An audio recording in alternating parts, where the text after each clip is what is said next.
Georgia decides to hide the secret from her parents. Sam requests permission to take Georgia out on the town that night. Afterwards, Georgia, being in a hurry, leaves behind her phone and walks out of the house to attend a college Christmas party. An android named Eli, owned by the Olsons, wishes Sam happy Halloween instead of Christmas, thus signaling that something is wrong. At the party, an android waiter named Daniel approaches them and offers them all a drink. Georgia asks Sam about her phone, which she forgot to take when she left it at her parents', and shortly after they get into a fight when Georgia tries to drink while pregnant. She then goes to the bathroom and tells her friend Sarah about her pregnancy. During that time, they suddenly hear a shrill screech, and Sarah drops her phone, which immediately starts to glitch. As soon as the sound has been muffled, they hear a commotion downstairs. They witness the android, Daniel, who turns violent, attacking their friends. He then goes after Georgia and Sam. They are almost killed by Daniel, but one of their friends saves them by hitting him with a baseball bat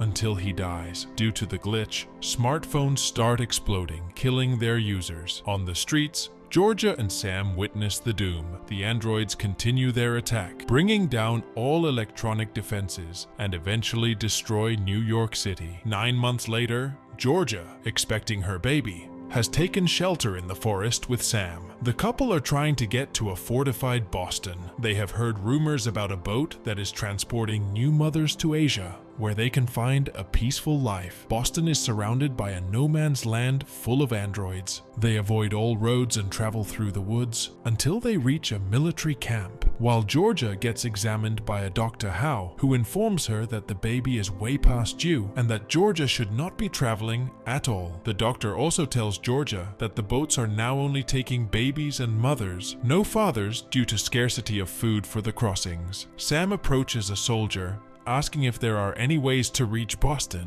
but the soldier is displeased as Sam is trying to run away from the enemy. Later that night, Sam and Georgia are discussing their options in their tent. Georgia wants to deliver at the camp, where they have shelter, but Sam says that crossing the no-man's land with a baby will be impossible, so they need to get into Boston before the baby arrives. Georgia says that Dr. Howe told her the boats are taking only mothers and babies, so he might not be able to go with them. Sam admits that he can accept this as long as Georgia and their child are safe. Georgia then becomes emotional, thinking that Sam is deliberately letting go of his responsibility. After that, Sam leaves the tent to go out and find a way to get a ride to Boston. Sam approaches the soldier from earlier, who is in a drunken state. The soldier challenges Sam to a fight and says if he wins, he and his lover will be accompanied by a group on their way to Nashua the following day. This will reduce the distance between them and Boston. The arrogant soldier appears to be quite confident, as if he is certain he could beat the small Sam, but in reality, the opposite happens. The next morning, Georgia is awakened by a female officer. Georgia is then taken to meet the commander at the base. It turns out that Sam has been arrested for causing the soldier's skull to crack and blinding him in one eye. The commander orders Sam and Georgia to be expelled, despite knowing she is pregnant. They are forced to go through the dangerous route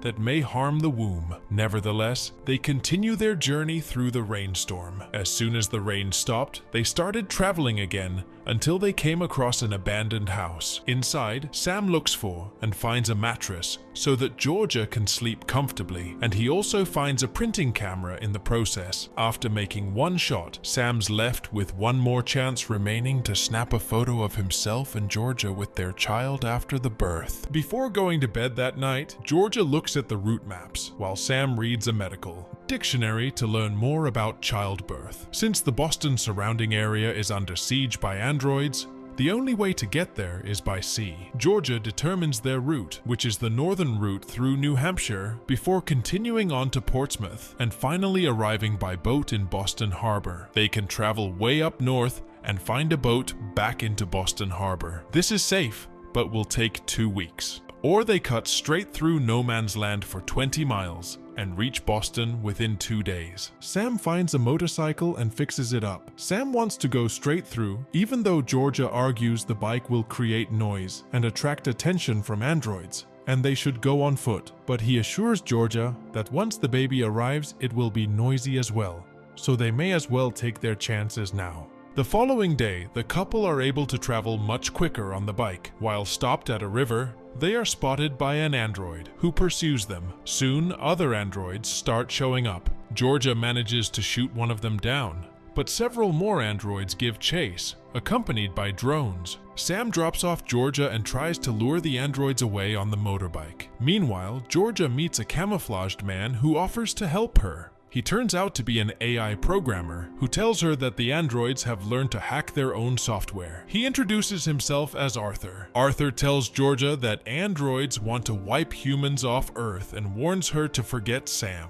Arthur is very emotional about Georgia's coming baby. In the morning, Georgia awakes to contractions. Arthur gives her a camouflaged vest and explains that the androids see UV, heat sensors, and night visions. He claims the vest is created to be against all that and will make her invisible. He further warns her that they can still hear and smell her. He offers to take her to Boston, but she tells him that she needs to find Sam first, and so he leads her to where her partner is being held. They approach a building patrolled by androids, from which cries of pain can be heard. Arthur then gives Georgia his camouflaged vest for Sam, as he has only two, and leaves the area. She walks through the building, looking for Sam, unseen by the androids. She finds him in one of the rooms, with his legs badly broken. While she is freeing Sam, another prisoner tries to draw the attention of the androids. Georgia drags Sam out into a large garage, while the androids are chasing them. She collapses from contractions, and just as they are about to be apprehended, Arthur intervenes, stabbing an android and saving them. After that, they quickly go to Arthur's truck, where Georgia goes into labor. Moments later, she wakes up in a hospital bed, with Sam beside her. The doctor informs her that Arthur is currently resting because he passed after bringing Georgia and Sam into the Boston protection camp. She then tells her the C-section delivery went very well, and hands her their baby boy. The couple name their son Forrest, and Georgia shortly discovers Sam has had both of his legs amputated. After that, a representative from the military begins to interrogate them. Georgia tells the officer what she and Sam have been through, and mentions the vest that allowed her to avoid detection by androids. She explains all about the technology to the security officer, but he is both shocked and confused, because the technology described by Georgia never existed. He tells her that if it did, they would be using it. Upon hearing that, she suddenly remembers Arthur's words and realizes that she has been tricked, and admits she made a mistake. Moreover, it turns out that Arthur is one of the androids who only used her as a pathway so that they can sneak into the Boston protection camp. It is proven after the interrogation is over, and the officer checks the bed where Arthur's supposed to be lying on, but finds a nurse dripping in blood. Shortly after, the power goes out and screams are heard as an army of androids begin to attack the Boston camp. Sam, on the other hand, has fallen asleep due to the injection of the medication.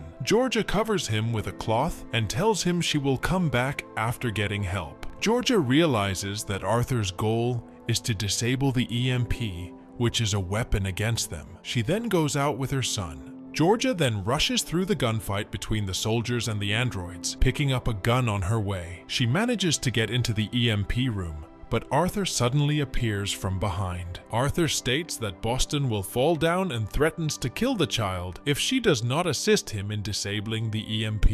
Then, as Arthur continues to approach Georgia, she fires the gun repeatedly at Arthur's head until he falls down. And as he reveals his true robotic face, she fires the final bullet, killing him instantly. After that, the other androids begin to show up, forcing Georgia to hold the door. Finally, she manages to jump and activate the EMP. As a result, the blast generated by the explosion causes all the androids to collapse and die. Georgia wakes up again in the patient's room next to Sam and Forrest. Georgia then takes the last remaining film camera and takes a photo of them. Before the conditions worsened again, Sam invites them to immediately go to the harbor to get an evacuation ship. When they get there, there's a Korean ship that is just about to leave the harbor. Unfortunately, the officer explains that Korea will only take the baby, not the parents. It's not a matter of space on the ship, but they are another mouth to feed, and once they get to Korea, they will need a job in order to survive. As they notice the state of Sam's amputated leg, they are not sure that they can survive there. Sam can understand the situation and pleads with Georgia to let Forrest go with the officer. He convinces her that the baby can get a better life in Korea than here. Georgia signs the letter of terminating parental rights provided by the officer with a heavy heart. She also writes a letter to her son so that he can read her sadness at being separated from him. After writing the letter, she advises the Korean officer to find parents who would care for and love her son. At this point, Georgia can't hold back her tears, and she sobs heavily as her child leaves. In the near future, Georgia tries to leave all the sad memories in her life while burning a photo of Sam, but she chooses to keep the photograph of herself with Sam and Forrest as the most beautiful moment in her life ever to be a mother. Georgia is now living on her own, and the movie ends as Georgia gets in a truck with a group of soldiers heading to Portland, where they have built a base there to protect the survivors.